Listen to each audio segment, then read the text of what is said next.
We are blessed to live in a place rich with natural resources and natural beauty. These outdoor spaces have helped define who we are as a people. You know, my family often says we don't have to leave Colorado. This is the best place in the country for staycation. Our outdoor spaces have a lot to do with that. Whether you're here in Denver, Colorado, enjoying the great network of parks that this great city enjoys, or up in the mountains, where we really have the best wonders in the world. As we plan for Denver's future in the face of unprecedented growth and work to build a socially and racially just and equitable community, it is important that access to nature and green space remains a fundamental right for all residents. The game plan for a healthy city defines our vision for creating parks, gathering places, activities that are easily accessed, well-maintained, and equitable in every neighborhood. We are proactively working to ensure that every household in the city and county of Denver is within a 10-minute walk or row of a quality park. We're working together toward a Denver that embraces everyone by connecting youth, families, and adults of all ages with a park system of expanded resources, increased access, and quality programming that meets residents where they are. I'm proud to serve as co-chair of the National Mayors for Parks Coalition. Denver is recognized at the national level for its diverse, vibrant, and dynamic park system.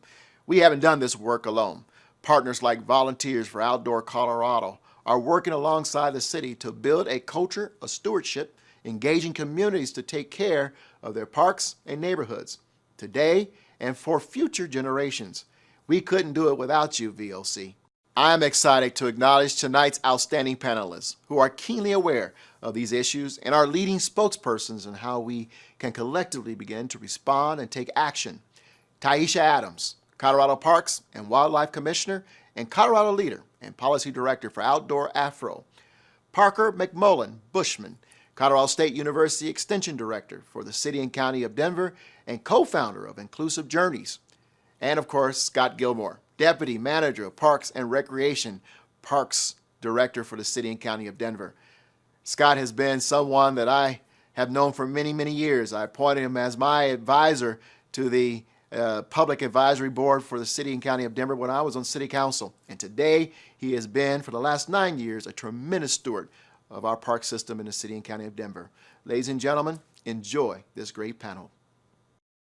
My name is Trujillo of Denver 7, and I'm excited to talk with this group today about the intersection of outdoor stewardship and inclusivity. And so I want to start with just talking about this beautiful state that we live in, Colorado. It is one of the most beautiful places on earth, I think, and we have ample public lands, should be welcoming to all, yet not all feel so welcome. So let's just start with that. Why is that? Where is the disconnect? Taishya, let's start with you. You know, I think it's a balance between what the laws say and what the customs say, right?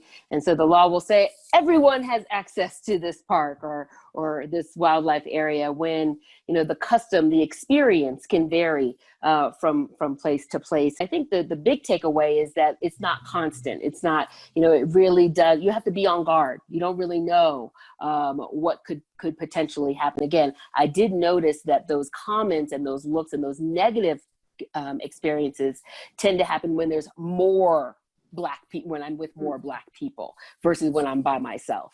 So is that what you all think is holding people back? I mean, I know there are statistics that indicate people of color are not enjoying the great outdoors as they could or should. Is it those experiences that is holding people back?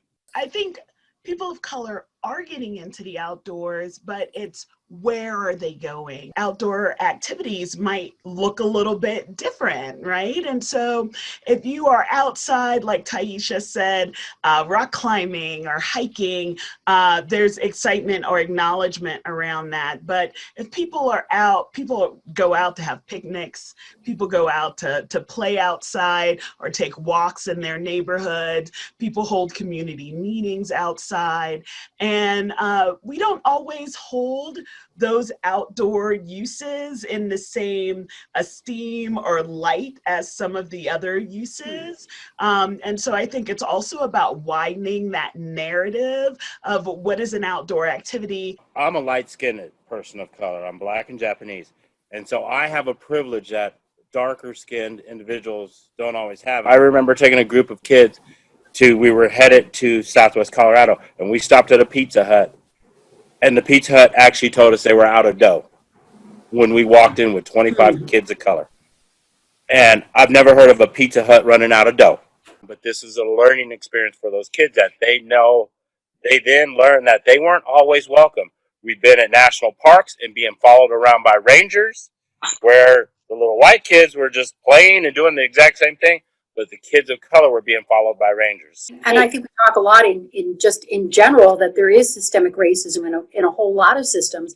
But when you're talking about our park systems, what change could take effect? What could we do as a community, as volunteers, as people out enjoying the great outdoors? How can we change that system to make people feel more welcome into what is, available to everybody? Systems are made of people, right? Mm-hmm. And so, I think there's changes that have to happen at the individual level, at the cultural level, and at the systemic level, right? And I think of Dr. Dorcetta Taylor's work, who's at Yale now. And she, in her 2014 report on diversifying environmental organizations that looked at NGOs, foundations, and governmental agencies. And she had 3 recommendations. One was around transparency and tracking, right? So, it's great to have a plan, but are there measurable goals that are annual, that are shared externally? The second is around accountability. So I'm thinking performance evaluations, assessments, right, at that systems level. And then the last was around resources. So obviously training is going to be key to this, but training isn't the only component. And, going back to what Scott said about going into some of these parks, also being able to see ourselves. I think of the call to, I go into visitor centers, I don't see anything on Black history or Asian history or even Indigenous history. It primarily is settler history. And so if we're talking about inclusivity, it's not just saying words, right? It is putting these words into actions. It's also looking at the roots of our organizations, because when we founded things like the National Park System, right, there were people who still couldn't visit places because of segregation. And I know that gets passed down, So like in my community growing up, I remember my grandmother used to tell me, don't go outside. Don't go into the woods, right? Because there was this historical trauma around things like lynching and things that bad things could happen to you in that space. So there's also this kind of historical trauma and memory around certain communities that communities need to work with and work on, and communities start to do our own healing and our own celebration in these outdoor spaces. Scott, that City of Denver, you all have worked really hard to improve parks and create more park space. So talk a little bit more specifically about what you are doing to help those neighborhoods feel like they're a part of the City of Denver. So something that the Parks Department in Denver has done is really looked at an equity lens and saying, hey, we have 260 parks in the city, but they aren't spread equally, and the stuff in those parks aren't all the same. So what we've done is actually created an equity map so we can look and see where there's a neighborhood that might have, communities of color, income disparities. So what we're looking at those is we look at those items and we try to determine where we need to be adding park spaces, and not only just adding a park space, where we can improve a park. One other thing I'd like to mention is we've got to make sure kids are connecting with the nature in their neighborhood. Let's connect people to their space, because trying to take people outside of their communities and connecting them with nature, it's a losing battle. We've got to connect them close to home. Well, and the other issue that you're raising here, Scott, is that if we're going to try and take people to the high country and let's go climb a 14er, You don't just go climb a 14er in sneakers. And you No. need equipment. I mean, that's also pretty intimidating, is it not? And I think that it also raises some other issues around transportation, around gear.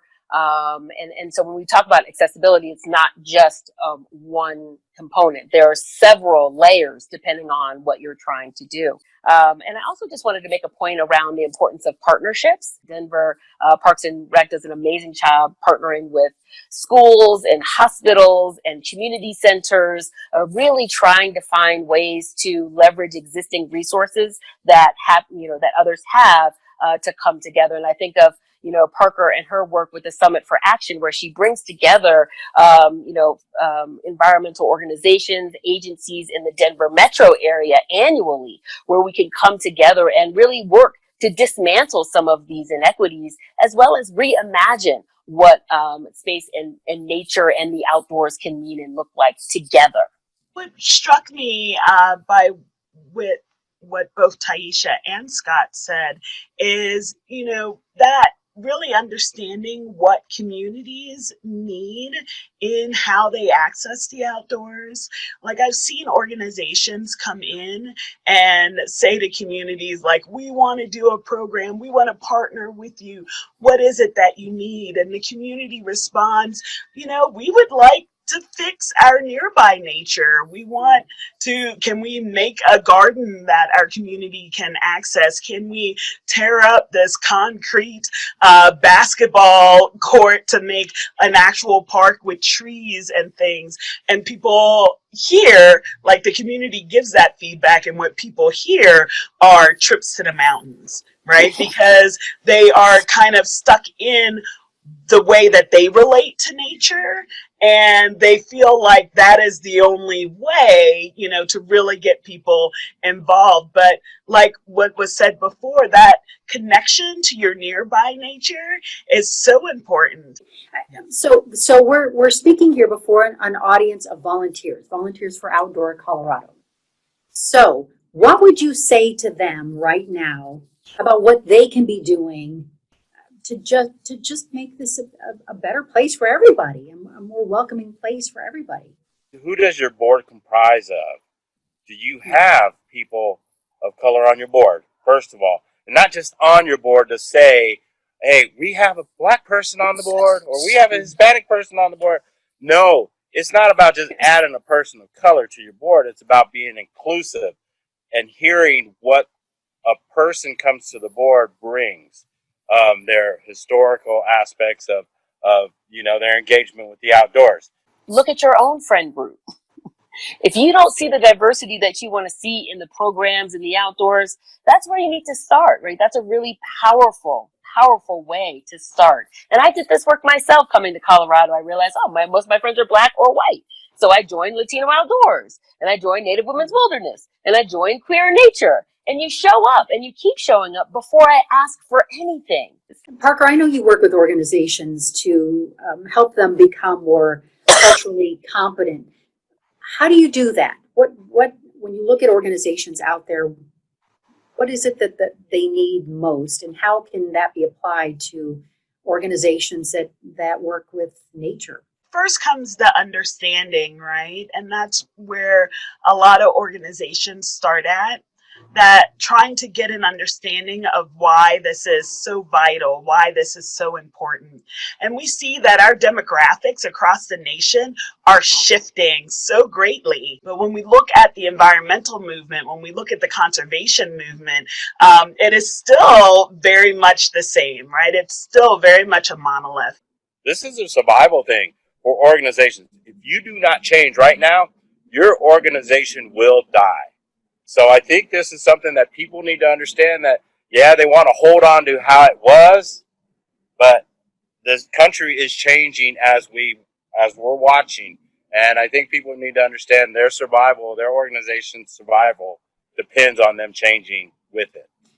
And it's not that there's not going to be something on the other side, right? Because people of color do care about the environment.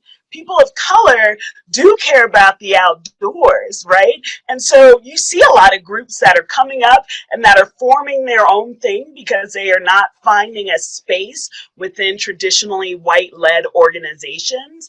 And so, you know, what Scott said is so powerful because those are the organizations that are going to flourish because they are including everyone. They are really listening to this population that is growing and changing, and people are coming to those organizations, not just people of color, but also white folks are coming to those organizations because they want to be involved in something that's inclusive. However, we also know that the wheels move very slowly when we're talking about change and systemic change. So how do we push that along? How can that be pushed along? Again, you know, inclusivity starts at home. It starts in in the conversations you have, the people you have in your life, what you're reading, what you're listening to. That's where inclusion can be the most powerful ripple effect across everything you do. I think one of the most important things is to teach our children about the history.